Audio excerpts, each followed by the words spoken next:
Hello friends, আজকে তোমাদের সঙ্গে শেয়ার করতে চলেছি একটা স্বাস্থ্যসম্মত জলখাবারের রেসিপি, বা তোমরা এটা ডিনার হিসেবেও খেয়ে নিতে পারো।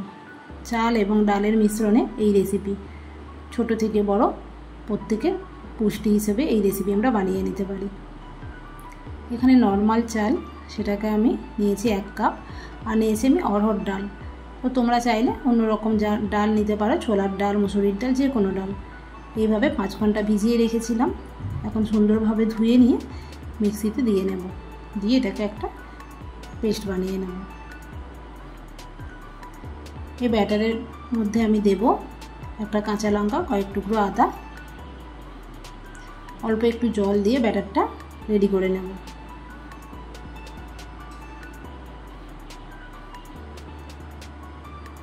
এই ব্যাটারে আমরা ব্যবহার করব তড়কা, তো তার জন্য দিয়ে নিলাম সাদা তেল, আর এখানে তড়কা হিসেবে দেব কালো সরষে। তার জন্যে এই রেসিপিটার স্বাদটা কিন্তু অনেকটা বেড়ে যায়।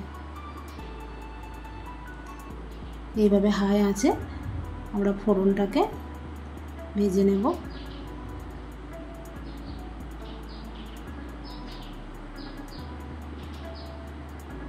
এখন ব্যাটারের মধ্যে এটা ঢেলে দিলাম, আর দেব পরিমাণ মতো নুন।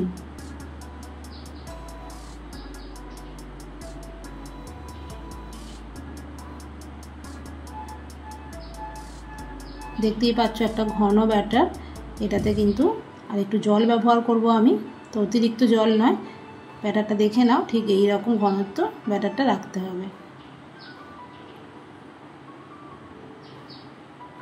দেখতেই পাচ্ছ এরকম ঘনত্বভাবে ব্যাটারটা আমি তৈরি করে নিয়েছি। এখন এটাকে ঢেকে দেব 10 মিনিটের জন্য। এই রেসিপিতে খাওয়ার জন্য আমি একটা টমেটোর ধনেপাতা চাটনি আমি রেডি করে নেব। এটা চাটনি দিয়ে ভীষণ ভালো লাগে। তো টমেটোটার মধ্যে আমি তেল ব্রাশ করে রেখেছি, আর নিলাম খোসা সহ কয়েকটা রসুনের কোয়া, একটা কাঁচা লঙ্কা নিয়েছি। এটাকে হাই আঁচে এবার একটু পুড়িয়ে নেব।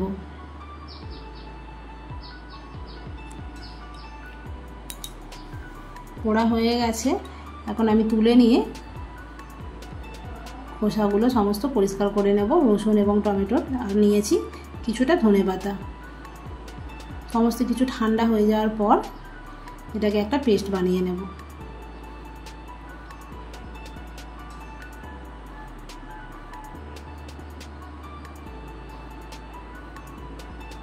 পোড়া করে নিলে কি হয়, একটা স্মোকি ফ্লেভার থাকে, তাতে চাটনির টেস্টটা খুব সুন্দর হয়।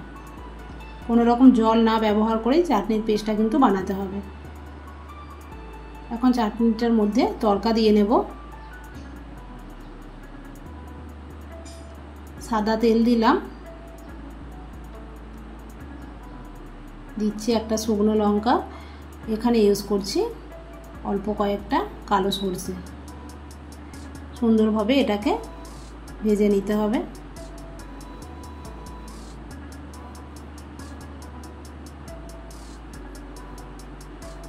তড়কাটাকে এবার আমি চাটনির মধ্যে ঢেলে দিলাম।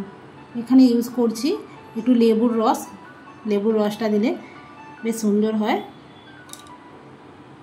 টকটক ভাব লাগে, সুন্দর খেতে লাগে। এবার আমি রেসিপিটা তৈরি করে নেব। এখানে অয়েল ব্রাশ করছি, তোমরা চাইলে বাটার বা ঘি যাই হোক কিছুই ব্যবহার করতে পারো। তো আমি এখানে অয়েল ব্রাশ করেছি। একদম অল্প তেলে এটা কিন্তু বানিয়ে নেওয়া যায়।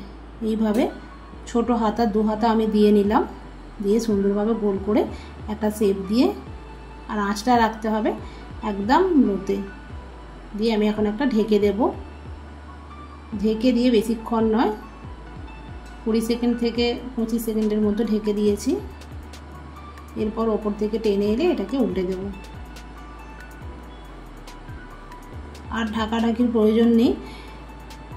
এবার সুন্দর করে এটাকে ভেজে তুলে নেব। কোনো রকম আর তেল দেব না। দেখতেই পাচ্ছ কত সুন্দর একটা রেসিপি, কম তেলেতে ছোট থেকে বড় প্রত্যেকের খাওয়ার উপযোগী একটা রেসিপি, এবং স্বাস্থ্যসম্মত, পুষ্টিকর। নতুন বন্ধুরা, তোমাদের যদি ভালো লেগে থাকে আমার এই রেসিপিটি, সাবস্ক্রাইব করে চ্যানেলের পাশে থেকো। আর পুরনো বন্ধুদের জানাই অসংখ্য ধন্যবাদ। আরও একটা দেখে নাও, এইভাবে তেল ব্রাশ করে 2 হাতা দিয়ে নিলাম, দিয়ে একটা গোল শেপ দিয়ে ঢেকে দেব।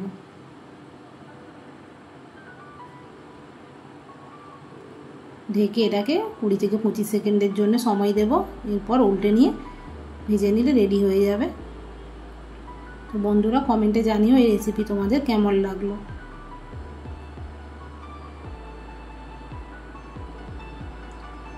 খুবই তাড়াতাড়ি চটজলদি রেসিপিটা বানানো হয়ে যায়। বন্ধুরা আজকের মতো টাটা।